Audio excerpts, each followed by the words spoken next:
حلقتنا اليوم: بايدن يمدد حالة الطوارئ الوطنية المتعلقة بإيران.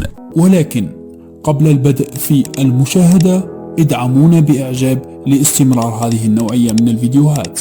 أعلن البيت الأبيض عن تمديد حالة الطوارئ الوطنية المتعلقة بإيران لعام إضافي بتوجيه من الرئيس جو بايدن.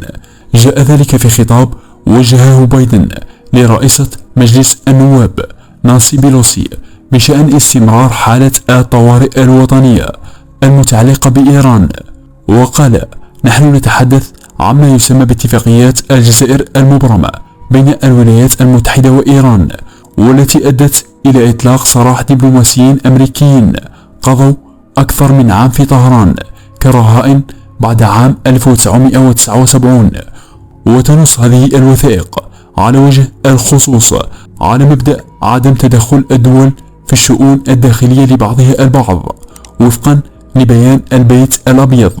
لهذا السبب فإن حالة الطوارئ الوطنية المعلنة في 14 نوفمبر 1979 وكذلك الإجراءات التي تم إدخالها في ذلك الوقت لمواجهة حالة الطوارئ هذه يجب أن تظل سارية المفعول بعد 14 نوفمبر 2022.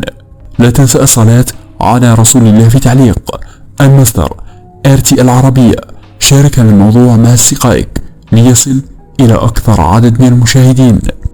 شكرا لكم لمتابعة هذا الفيديو للأخير، ولا تنسوا الإعجاب به والاشتراك بالقناة ليصلك كل جديد من أعمالنا.